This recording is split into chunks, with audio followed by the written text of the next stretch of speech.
Bonjour, bienvenue à cette nouvelle séance de notre séminaire, avec aujourd'hui la question de la mesure de la subjectivité, qui je pense est une question centrale en psychiatrie. Centrale tout d'abord, de par l'intitulé du séminaire, la subjectivité est-elle mesurable? Et ça renvoie en particulier à l'affirmation qu'avait lancée un ancien ministre de la Santé devant un auditoire de psychanalystes. On ne peut pas mesurer la souffrance psychique, donc on ne peut pas évaluer les psychothérapies. Donc le ministre avait pris une position épistémologique assez inhabituelle pour un ministre, indiquant qu'on ne pouvait pas mesurer la souffrance psychique. Et donc on peut élargir la question, peut-on mesurer ce qui est subjectif, ce qui est central en psychiatrie, la psychiatrie étant la discipline médicale de la subjectivité.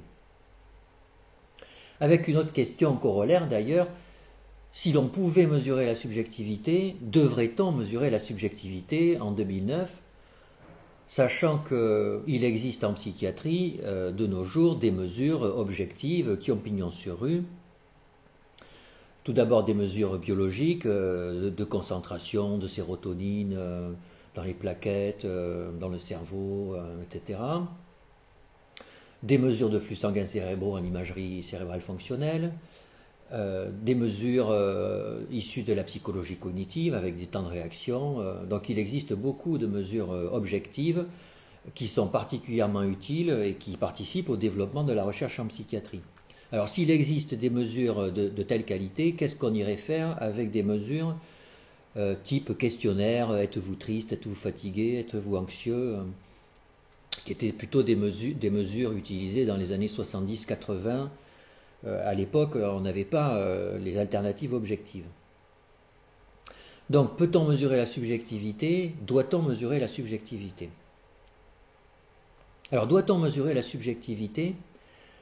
C'est vrai que pas mal de collègues qui travaillent plutôt dans le champ des neurosciences, dans la recherche en psychiatrie, mais du côté des neurosciences, sont souvent un petit peu, pas méprisants, mais regardent un peu ces mesures subjectives de haut. Et il m'est arrivé régulièrement d'entendre quelque chose comme oui, vous utilisez des questionnaires, c'est vrai, on comprend, pour l'épidémiologie c'est facile, c'est difficile de faire de l'IRM à 10 000 sujets dans une étude épidémiologique. Certes, donc aujourd'hui vous n'avez pas trop le choix, mais un jour toutes ces mesures à base de questionnaires, on n'en aura plus besoin parce que les mesures objectives seront utilisables dans des grandes populations, et là on pourra vraiment faire de la recherche à grande échelle en psychiatrie à l'aide de mesures sérieuses. Et pourtant, est-ce que c'est si simple que ça? Imaginez la situation où vous êtes un médecin, c'est en 2050, et il existe une mesure objective de la dépression. Et puis un patient vient vous voir et il vous dit voilà, bonjour, je suis fatigué, et puis ça m'arrive de pleurer régulièrement. Je ne sais pas trop pourquoi, et puis je suis irritable, et puis même ça m'arrive de penser à la mort. Alors vous dites, ah, vous devez être déprimé. On va faire, on a un examen récent qui vient de sortir et qui permet de faire le diagnostic. Vous faites l'examen et effectivement vous voyez que l'examen est positif. Donc vous dites au sujet, ben voilà, vous êtes déprimé. On va vous prendre en charge de façon sérieuse. Donc une prise en charge est engagée. Et puis un mois plus tard, le patient vient vous voir et puis dit bonjour monsieur, vous discutez avec lui et puis vous vous rendez compte que qu'il dit toujours la même chose, il est toujours fatigué, malheureux, avec des idées de mort, et vous avez l'impression effectivement qu'il ne va pas bien. Vous faites le bilan avec l'examen objectif et vous trouvez que sa dépression est guérie. Alors qui dit la vérité? Est-ce que c'est l'examen qui dit la vérité, ou est-ce que c'est le patient et vous, dans votre dialogue où vous vous rendez compte que vous avez l'intime conviction que le patient a cette dépression? Donc ça, c'est une vraie question. Quand un sujet humain va voir un médecin et qu'il dit qu'il va pas bien, si un examen objectif dit qu'il va bien, eh ben, par définition, normalement, c'est le patient qu'on doit écouter, parce que c'est la définition de la médecine. La médecine, c'est s'occuper d'individus qui sont en souffrance et de faire tout ce qu'on peut pour qu'ils le soient moins en sortant du cabinet, ou du moins à distance. Alors bien sûr, les défenseurs des examens objectifs diront votre patient ne va pas bien, mais il ne s'agit pas d'une dépression. Il dit qu'il est triste, il dit qu'il est irritable et qu'il pense à la mort, mais comme l'examen est négatif, ça n'est pas une dépression médicale, c'est autre chose, et il faut approfondir l'interrogatoire et la démarche, l'enquête sémiologique afin de savoir de quoi souffre le patient. Certes, un examen objectif permettant d'étayer un diagnostic de dépression sera incontestablement utile, et il y a fort à parier que dans quelques dizaines d'années, un examen de ce type existera. Mais il ne faudra jamais oublier que, in fine, c'est au patient que l'on a affaire, et ce que dit le patient est quelque chose d'incontournable. Et si l'on veut faire une évaluation des prises en charge sérieuse et fiable, il faudra vraisemblablement, de façon inévitable, tenir compte de ce que dit le patient. Alors, ça c'est, doit-on faire des mesures subjectives? On a l'impression que c'est irrémédiable. Si l'on veut faire de la recherche en médecine avec des sujets humains qui ont un corps qui souffre et un esprit qui peut souffrir aussi, eh bien on doit s'intéresser à cet esprit souffrant et donc réaliser des mesures subjectives. C'est d'ailleurs tout ce qu'on va détailler pendant cette présentation. Si l'on doit mesurer la subjectivité, il est néanmoins possible qu'on ne puisse pas mesurer la subjectivité. Ça, c'est la seconde question. Et il est vrai qu'a priori, si l'on vous demande est-ce que mesurer le poids d'une table, est-ce que mesurer le temps, ça a le même statut scientifique, ce type de mesure a le même statut scientifique que mesurer la tristesse, on a l'impression, en étant tout à fait honnête, que mesurer la tristesse, c'est quand même un peu plus mou, c'est moins précis, c'est moins scientifique que mesurer la masse d'une table ou la hauteur d'un sujet. Et donc nous allons essayer de mettre à plat cette question, et l'on va voir qu'en réalité, c'est pas facile du tout d'expliciter cette impression qui ferait qu'une mesure subjective aurait une valeur scientifique moindre qu'une mesure objective.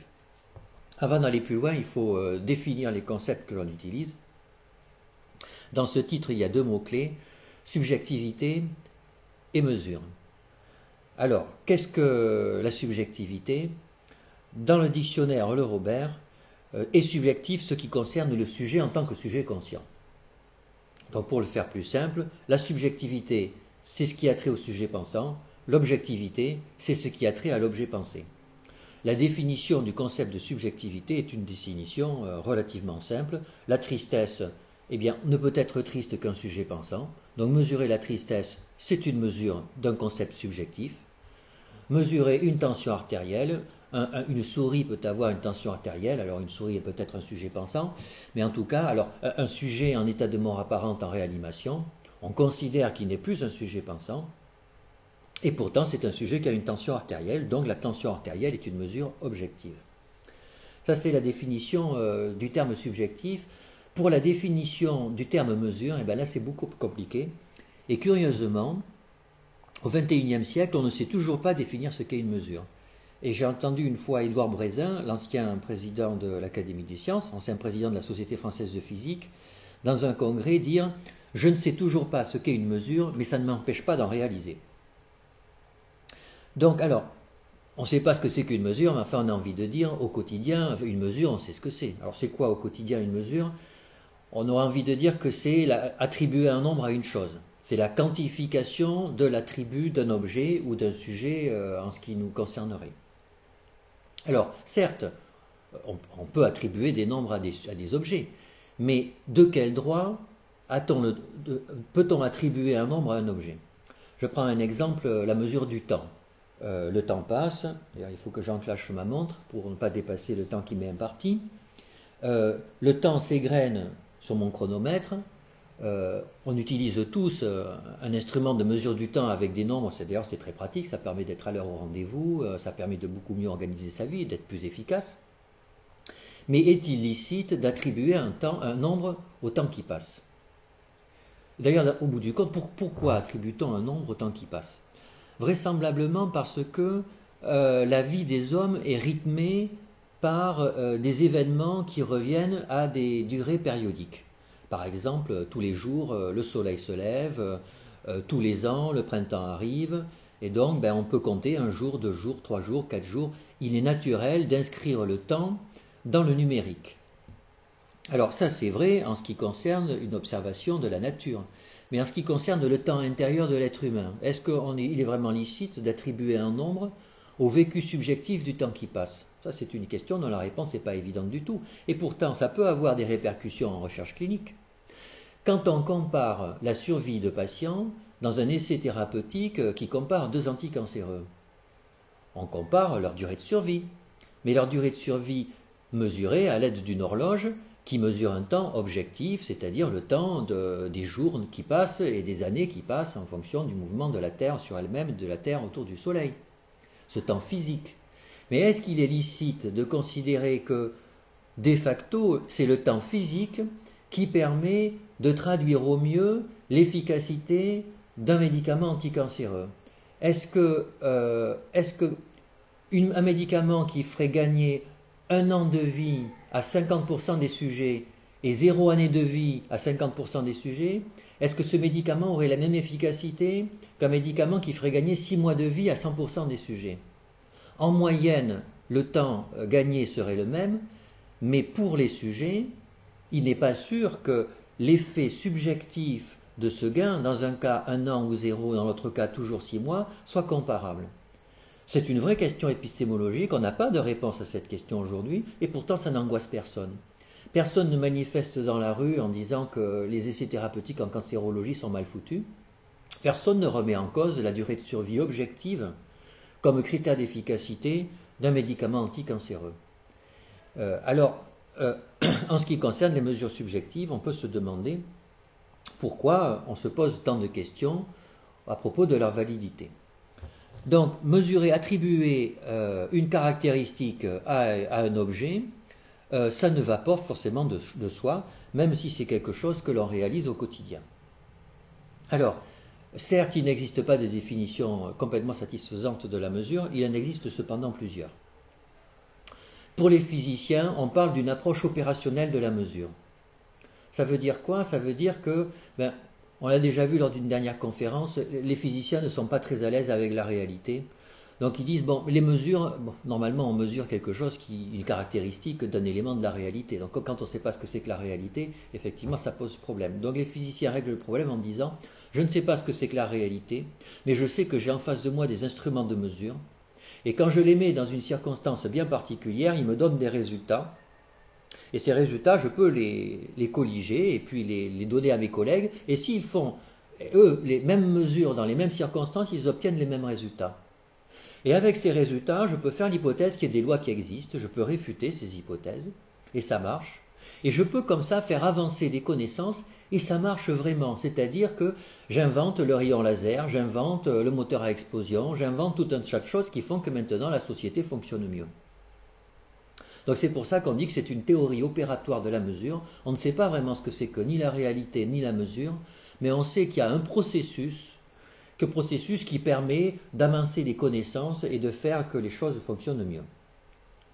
Alors, il y a eu des tentatives pour utiliser des mesures de type opérationnel dans le monde de la subjectivité. Il n'y en a pas eu beaucoup, mais il y en a une qui est bien connue, c'est les mesures de QI. Qu'est-ce qu'une mesure du QI? Qu'est-ce que le QI? C'est le quotient intellectuel, mais ça veut dire quoi mesurer le quotient intellectuel? En fait, ça ne veut rien dire. Et c'est bien volontairement que les sujets qui ont développé les instruments de QI ont utilisé un mot pour décrire le concept qu'ils mesuraient, un mot qui ne veut rien dire. Bien sûr, à l'origine, ils voulaient mesurer l'intelligence.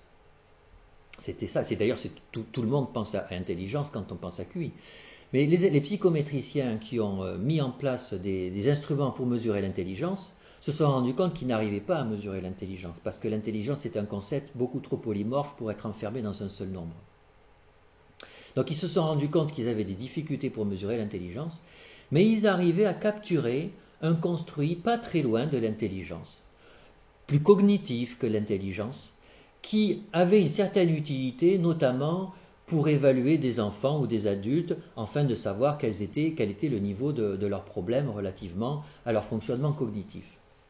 Et au moment où il a fallu donner un mot à la caractéristique qui était mesurée, eh bien volontairement ils ont dit nous allons appeler ça QI, pour bien rappeler qu'il ne s'agit pas de l'intelligence, mais qu'on est dans le domaine des aptitudes intellectuelles. Alors, c'est vrai que l'on utilise au quotidien ces mesures de QI.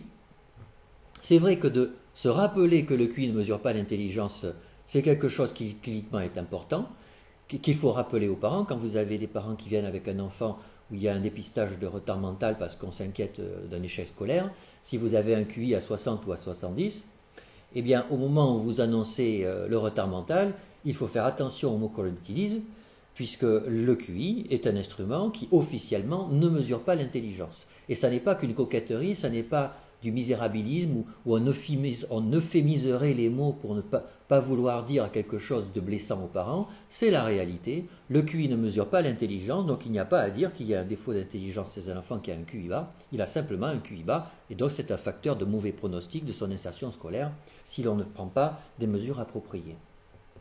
Donc ça, c'est l'approche opérationnelle de la mesure.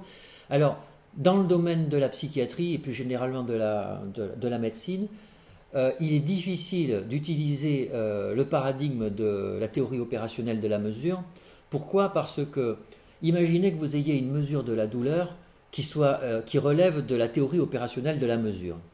Alors, vous pourriez très bien avoir un individu qui a mal, vous lui donnez un médicament, et puis vous faites la mesure après, lui il trouverait qu'il a toujours mal, et vous pourriez lui dire, ben non, je vous promets, l'instrument X mesure le QD, le quotient de douleur, et ben, votre quotient de douleur est diminué, donc tout va bien. Ça peut pas, c'est pas tenable en pratique. En pratique, si le patient a mal, le patient a mal. C'est ce qui compte par définition.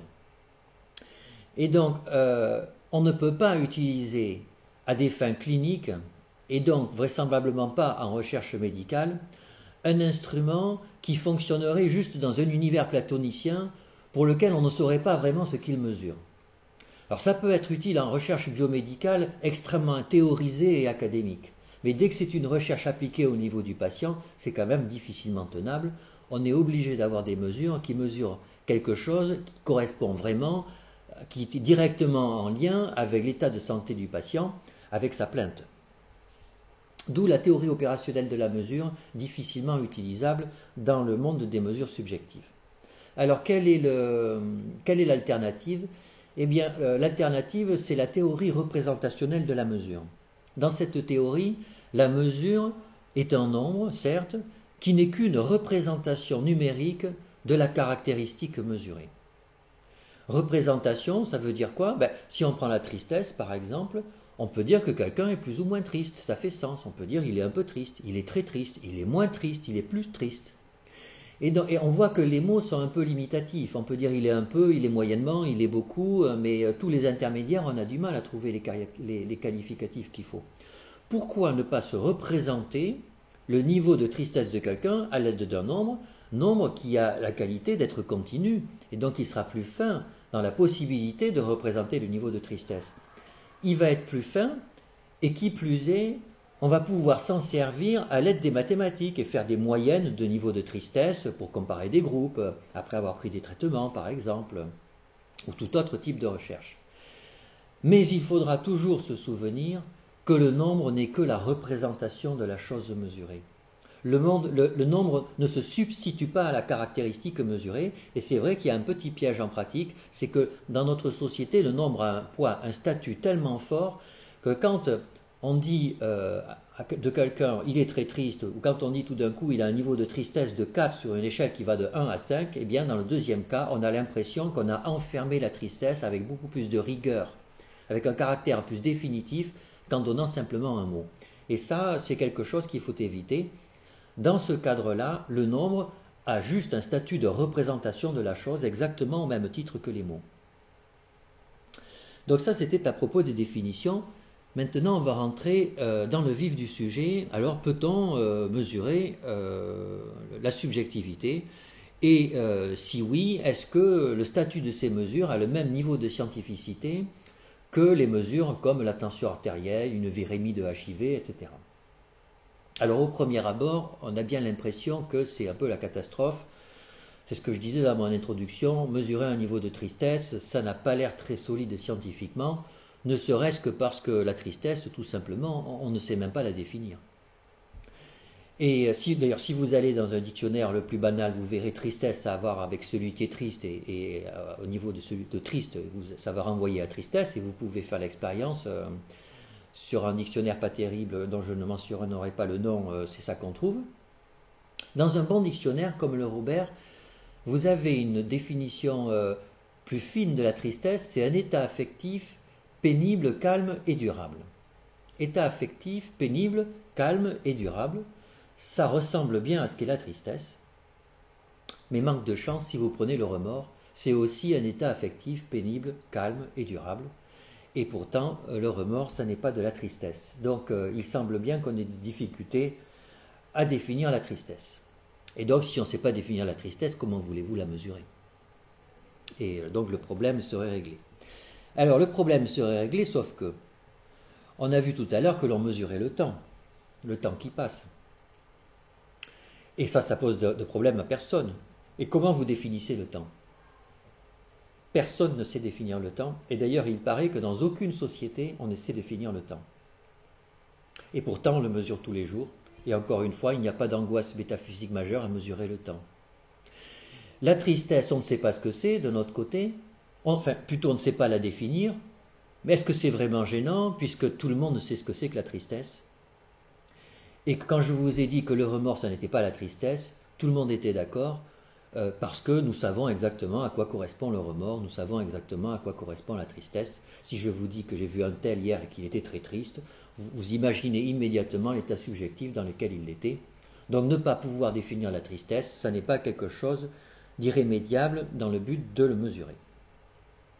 Alors, deuxième argument opposé à ceux qui voudraient faire des mesures subjectives, c'est le fait qu'une mesure subjective, c'est relatif à quoi d'ailleurs? Quand on parle de la tristesse de quelqu'un, mais c'est où la tristesse de quelqu'un? C'est vraisemblablement dans sa tête que ça se passe, mais c'est où il y a vraiment caractérisé le niveau de tristesse de quelqu'un. Alors il y a ce qu'il dit, mais même ce qu'il dit, c'est pas forcément ce qu'il ressent. Alors, si on veut mesurer quelque chose, il faut quand même savoir de quoi on parle en pratique, et pas seulement en définition et en impression. Alors, l'argument, certes, est recevable, mais néanmoins, nous avons vu dans des premières conférences que si l'on renvoie là à un statut de réalité, c'est-à-dire quelle est la réalité de la tristesse de ce sujet, on sait bien que même la réalité matérielle, le problème de sa définition, de sa caractérisation, c'est pas si évident que ça. Alors, en plus, faut bien être honnête, en pratique, si vous demandez à quelqu'un s'il est triste, si vous le mettez dans une ambiance de confiance, il va vous dire s'il est triste ou s'il ne l'est pas. Quand vous interrogez les individus sur leur subjectivité, si ça n'est pas trop douloureux pour eux, c'est vrai qu'il y a des situations où parler de soi et parler de ses états émotionnels notamment, ça peut être quelque chose de douloureux qui fait que l'on ne dit pas vraiment, on n'exprime pas vraiment ce que l'on ressent. En général, néanmoins, c'est plutôt le contraire. Et d'ailleurs, il y a des faits expérimentaux qui le disent, notamment un accord interjuge entre ce que dit le sujet et ce que l'on peut mesurer en filmant sa mimique et sa gestuelle. Donc, il y a des éléments pour dire que, en général, ce que disent les individus, en première approximation, peut être considéré comme une appréciation signifiante de ce qu'ils ressentent. Alors, au-delà de ça, on est en droit de critiquer, alors notamment en psychiatrie, on peut imaginer des situations où un sujet va être tellement déprimé qu'il ne va même pas se reconnaître le droit de souffrir et va vous dire qu'il va bien. C'est une situation extrême, mais qui peut se rencontrer en clinique. Alors, dans ce cas-là, il y a l'empathie, c'est-à-dire il y a l'hétéro-évaluation. On n'est pas tenu de se limiter à ce que dit le sujet. Et au quotidien, nous évaluons les états subjectifs de nos semblables en leur présence, en leur parlant et même en captant globalement leur mimique, leur façon d'être dans la vie. Il suffit que vous rentriez chez vous, vous retrouvez votre épouse ou votre mari, vous lui dites comment ça va aujourd'hui, et puis elle vous dit oh ça va. Et immédiatement, sur l'intonation du ça va, sur la mimique, vous dites ah bon, ben, on dirait que ça va pas si fort, alors qu'est-ce qui se passe, etc. C'est extrêmement sensible et très efficace. Très efficace parce que vraisemblablement, les êtres humains vivent mieux en société et fonctionnent mieux avec cette capacité très sensible qu'est l'empathie. Donc là, il s'agit d'hétéroévaluation, et c'est vrai qu'en psychiatrie, il n'y a pas que des mesures relevant de l'auto-évaluation, mais aussi de l'hétéroévaluation. Et d'ailleurs, un avantage des mesures d'hétéroévaluation, c'est que vous pouvez évaluer l'erreur de mesure. On aurait pu dire qu'un inconvénient des mesures subjectives, c'est que c'est le patient qui doit dire par définition, puisque c'est lui qui connaît le mieux ses états internes, et que donc, comme il dit, vous ne pouvez pas reproduire l'expérience, parce que pour reproduire l'expérience, vous devez reposer immédiatement la même question au patient, et lui, il va vous répéter exactement la même chose par inertie cognitive. Il ne va pas regarder de nouveau en lui-même s'il va bien ou pas bien. Il va vous dire la même chose que ce qu'il a dit tout à l'heure. Et artificiellement, on va avoir une erreur de mesure très faible. Et là, on pourrait dire, vous n'avez pas accès à l'erreur de mesure, donc ça n'est pas une mesure à proprement parler scientifique. Ça, c'est un véritable argument contre la scientificité des mesures subjectives. Mais le contre-argument, c'est qu'il n'y a pas que des auto-évaluations dans le monde des mesures subjectives. Il y a aussi les hétéro-évaluations, c'est-à-dire c'est un tiers qui évalue la subjectivité du sujet interpellé. Alors on pourrait dire, oui, mais ça c'est la catastrophe parce que vous rajoutez une marge d'erreur. Comme c'est un sujet qui évalue quelqu'un d'autre, on additionne les marges d'erreur. Mais dans le monde physique, l'hétéroévaluation, en fait, est un phénomène que l'on rencontre assez fréquemment. Un thermomètre, par exemple. Quand on mesure la température d'une pièce, ça n'est pas la température de la pièce que vous mesurez la température du mercure dans la colonne. C'est elle qui augmente, et c'est parce que le mercure, il faut que le mercure arrive à l'équilibre thermique avec la pièce pour avoir une mesure fiable. C'est une espèce d'hétéroévaluation. Alors, un autre élément qu'on pourrait opposer à la validité des mesures subjectives, c'est l'erreur de mesure.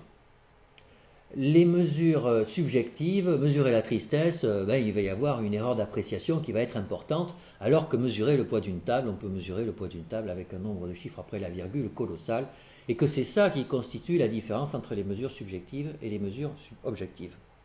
Eh bien, il se trouve qu'en médecine, les mesures objectives ont une précision qui n'est pas bonne.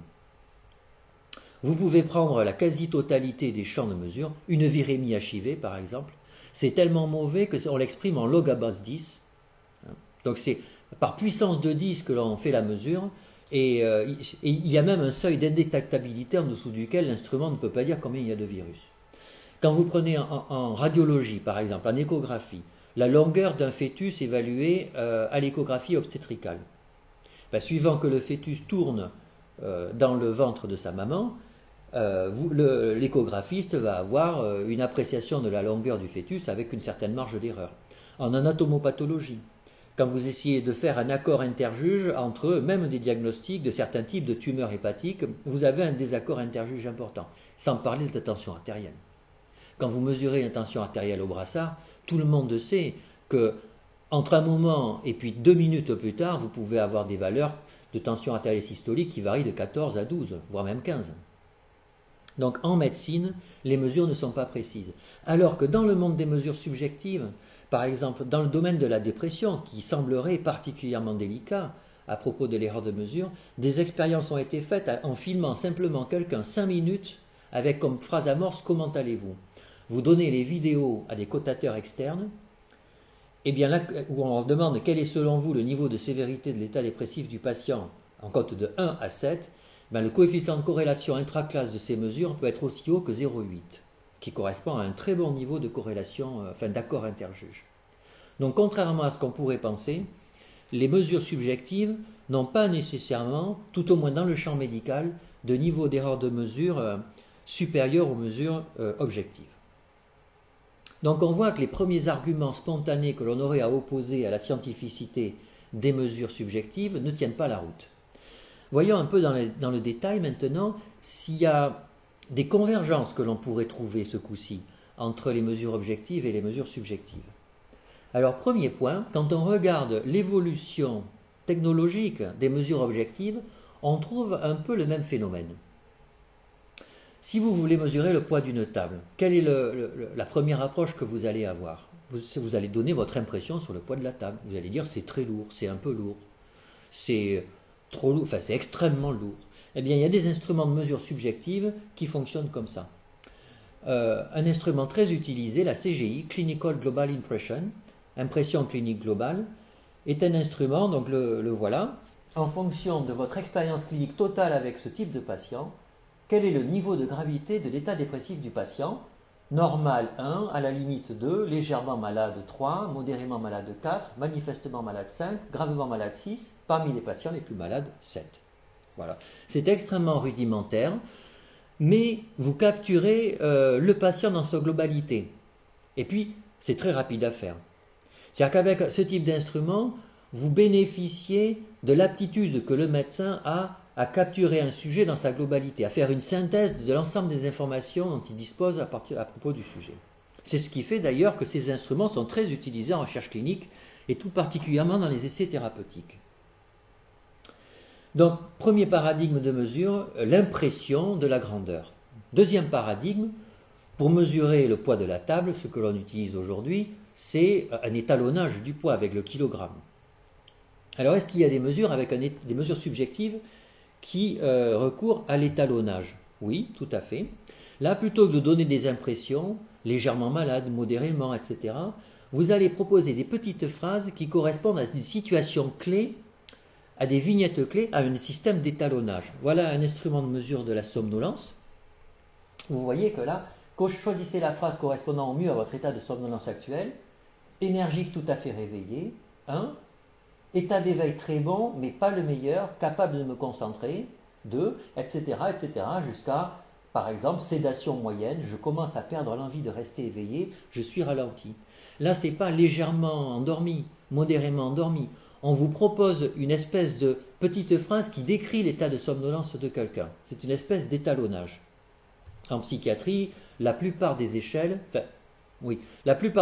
sont constituées d'items qui relèvent parfois de la technique de l'étalonnage. Une échelle très connue, l'échelle de Hamilton, fonctionne de la sorte, vous voyez, à propos de l'item de culpabilité, on a absent, 0, s'adresse des reproches à lui-même, à l'impression qu'il a causé des préjudices à des gens, 1, idée de culpabilité ou rumination sur des erreurs passées ou sur des actions condamnables, 2, etc. Plutôt que de donner une simple impression sur le niveau de culpabilité, on essaie d'accrocher le nombre à une situation typique, l'idée étant comme ça que l'on va améliorer l'accord interjuge et la précision. Ça fonctionne un peu en pratique, mais au détriment de quelque chose, au détriment du sens à donner à la mesure réalisée. Parce que dans cet item-là, regardons-le un peu plus précisément et interrogeons-nous que mesure vraiment l'item de culpabilité de l'échelle de Hamilton. Alors normalement, il mesure de la culpabilité, puisque c'est ça qui a marqué dans le chapeau. Choisir la définition qui caractérise le mieux le malade et cocher la case correspondante à propos des sentiments de culpabilité. Donc, si c'est à propos des sentiments de culpabilité, ça doit mesurer la culpabilité. Eh bien ça c'est une règle, ne faites jamais confiance au chapeau des items ou au chapeau des instruments. Ça n'est pas parce qu'une échelle est qualifiée d'échelle de dépression qu'elle mesure la dépression, tout au moins la dépression telle que vous la concevez. Il faut toujours lire un instrument avec beaucoup de détails, beaucoup d'applications, pour se faire soi-même une idée de ce que ça mesure. C'est notamment le cas des instruments de mesure de la qualité de vie, où on peut se demander s'ils mesurent vraiment la qualité de vie. Alors là, allons dans le détail. S'adresse des reproches à lui-même, à l'impression qu'il a causé des préjudices à des gens. S'adresse des reproches, à l'impression qu'il a causé des préjudices, ça a à voir avec de la culpabilité, ça. Idée de culpabilité, rumination sur des erreurs passées ou des actions condamnables. Ça aussi, c'est de la culpabilité. La maladie actuelle est une punition. Alors ça, c'est quand même un peu extrême. Idée délirante de culpabilité. Alors là, on a bien culpabilité, mais on part dans une direction qui est quand même un peu curieuse. La maladie actuelle est une punition. On est toujours dans le domaine de la culpabilité, mais avec une vision morbide extrême. Et puis alors la dernière, c'est entendre des voix qui l'accusent ou le dénoncent. Hallucination visuelle menaçante. Alors là, c'est quand même, on ne peut plus parler de culpabilité. Et donc, que mesure cet item? Eh bien, ce qu'il mesure, en fait, c'est la culpabilité, mais dans le cadre de la mélancolie délirante. C'est qu'on est avec un instrument de mesure de la dépression, et c'est vrai que certaines formes de dépression, où la culpabilité est prédominante, peuvent devenir quasiment délirantes, et on les appelle des mélancolies délirantes. Et les thèmes de culpabilité sont là souvent au premier plan et peuvent être délirants. Donc il est normal que M. Hamilton ait mis cet item dans l'échelle de Hamilton, Mais vous voyez, on ne peut pas se servir de cet item pour mesurer la culpabilité en général. Donc c'est un effet secondaire des instruments avec étalonnage. Il faut faire attention à la définition du concept qui est mesuré. Alors ça, c'est les mesures avec étalonnage. Est-ce que c'est l'ultime paradigme utilisé par les physiciens pour mesurer les caractéristiques qui les intéressent? Eh bien non. Aujourd'hui, la mesure d'une longueur avec le mètre, l'unité de mesure c'est le mètre, eh bien aujourd'hui, ça n'est plus la définition du mètre n'est plus la longueur du mètre étalon déposé au pavillon de Breteuil juste après la Révolution française. Et puis ça pour des raisons de reproductibilité. Il n'était pas juste que seuls les Français disposent du mètre étalon. C'était pas juste, c'était pas pratique pour étalonner les appareils de mesure sur toute la planète. Donc on a trouvé une définition plus universelle. La définition du mètre aujourd'hui, c'est la distance parcourue par la lumière dans le vide en un peu moins de 1/300 millionième de seconde. Voilà.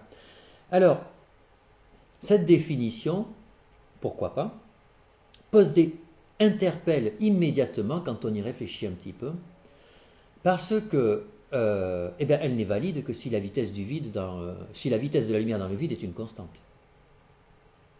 Or, rien ne prouve que la vitesse de la lumière dans le vide est une constante. Enfin, rien ne le prouve a priori. Donc, on a la définition d'une mesure qui est directement liée à une hypothèse physique forte. Et on sait qu'effectivement, en physique contemporaine, on fait l'hypothèse que la lumière dans le vide est une constante. Mais pour s'assurer que cette définition est consistante du mètre, il faut quand même vérifier que l'hypothèse que l'on formule, que la vitesse de la lumière dans le vide est une constante, que cette hypothèse est vérifiée expérimentalement. Pour vérifier que cette hypothèse concorde avec la réalité expérimentale, il faut faire des expériences. Pour faire ces expériences, il faut construire des instruments pour faire l'expérience. Pour construire les instruments, il faut les mesurer. Il faut les mesurer avec un mètre que vous êtes en train d'essayer de définir.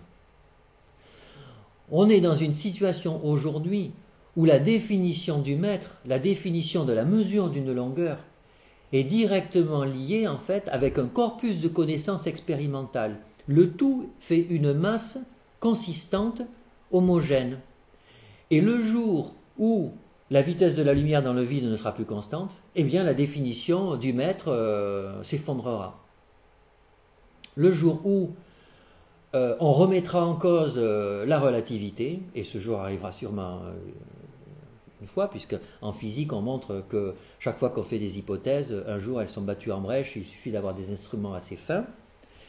Et donc on sait aujourd'hui qu'on a une définition provisoire de l'étalonnage de mesure, et que cette définition fait partie intégrante de l'ensemble de la théorie, du corpus théorique de ce qu'est la physique, c'est-à-dire de l'étude scientifique de la matière inanimée.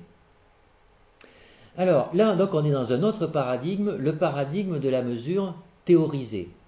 C'est plus une mesure ou une simple impression, c'est plus une mesure avec un étalonnage par rapport à un objet que l'on a fixé, que l'on conserve précieusement dans une armoire. C'est une mesure que l'on définit au sein d'une théorie. Alors est-ce qu'on a ça avec les mesures subjectives? Eh bien oui. En réalité, la plupart des instruments de mesure relèvent de ce paradigme. L'échelle de Hamilton dont on a parlé, c'est une échelle qui est constituée de 17 items: la culpabilité, la tristesse, l'insomnie, la constipation. Un ensemble d'items pour lesquels on considère que, en faisant la somme, on a bien un nombre qui correspond à la dépression. Mais en disant ça, on explicite ou on implicite une certaine théorie de la dépression. Ce qui fait que quand on dit que l'échelle de Hamilton mesure la dépression, on dit qu'en fait elle mesure la dépression selon la théorie de M. Hamilton, qui a mis dans son instrument des items qui correspondaient à sa façon de voir la dépression. Alors ça n'est pas qu'une anecdote, c'est que si vous voulez valider une prise en charge de la dépression, que vous faites un essai thérapeutique, vous allez prendre pour évaluer l'amélioration symptomatique des patients un instrument de mesure de la dépression, il faut faire attention à l'instrument que vous allez utiliser. Parce que si vous prenez l'échelle de Hamilton, il faut que la théorie de la dépression de M. Hamilton soit congruente avec la théorie de la dépression inhérente à la prise en charge que vous utilisez. Alors le plus souvent, il y a une congruence, parce que derrière le mot dépression, tout le monde est à peu près d'accord. Mais il y a des exceptions.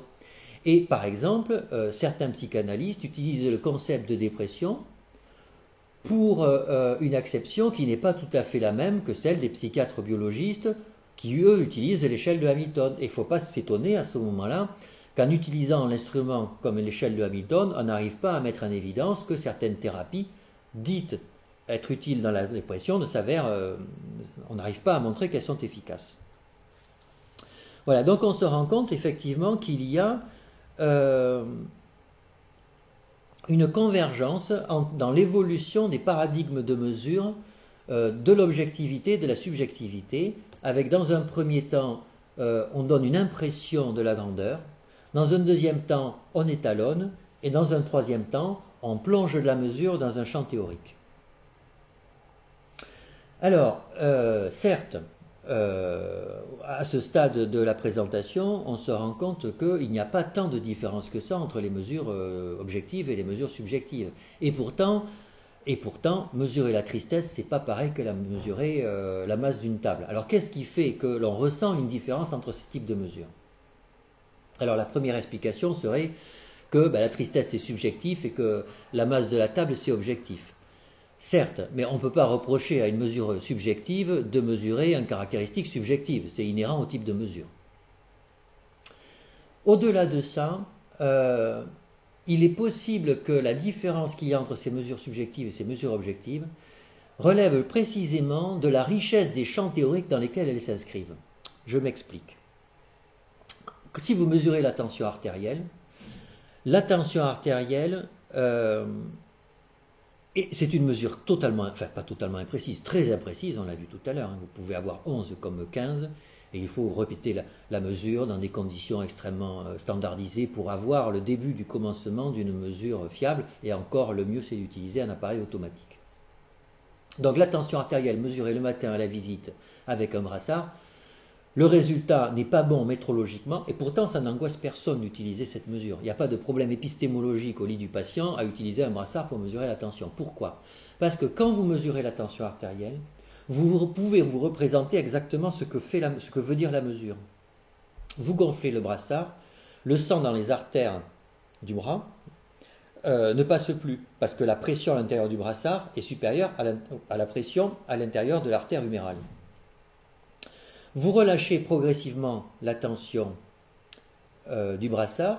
À un moment donné, la tension du brassard va être à l'équilibre avec la tension dans l'artère, et le sang va passer, vous allez entendre un bruit.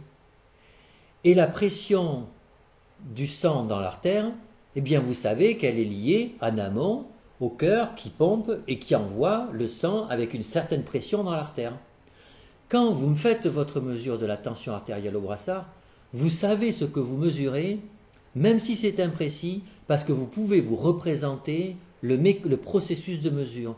Vous savez ce qui se passe à l'intérieur du corps humain. Vous savez qu'il y a un cœur avec des artères qui sont élastiques, et en fonction de la pression qu'il y a du sang, la tension de la paroi de l'artère devient plus ou moins importante. Voilà, tout ça vous le représentez. Mais maintenant, quand on mesure la tristesse, on mesure quoi? On a vu que la tristesse, on n'arrivait même pas à la définir.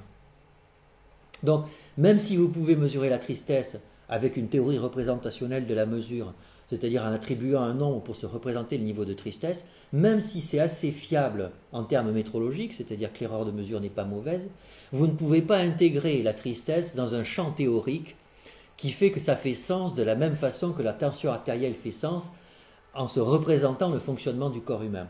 Et c'est peut-être ça qui fait qu'on a l'impression que les mesures subjectives ne valent pas le coup, parce qu'en fait on a du mal à les intégrer dans un champ théorique global et consistant.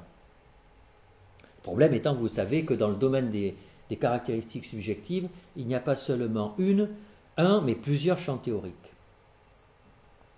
Alors, que conclure pour terminer cette présentation? et bien que contrairement à ce qu'on pouvait penser, mesurer une caractéristique subjective, ça n'est pas si différent que ça de mesurer une caractéristique objective. Et que dans le domaine médical, les qualités métrologiques de ces mesures subjectives n'ont pas à pâlir des qualités métrologiques des mesures objectives. Ça, c'est le premier point. Le deuxième point, c'est qu'il est vraisemblablement inévitable, si l'on veut faire de la recherche médicale, et en particulier si on veut faire de la recherche en psychiatrie, de mesurer le sujet dans sa subjectivité, parce qu'un sujet n'est pas qu'un ensemble d'organes souffrants, un sujet est aussi un sujet pensant en souffrance, et que par définition, si vous voulez évaluer le sujet en tant que sujet pensant, vous devez évaluer le sujet dans sa subjectivité. Et donc, de mon point de vue, les mesures subjectives ont encore de beaux jours devant elles. Et merci pour votre attention.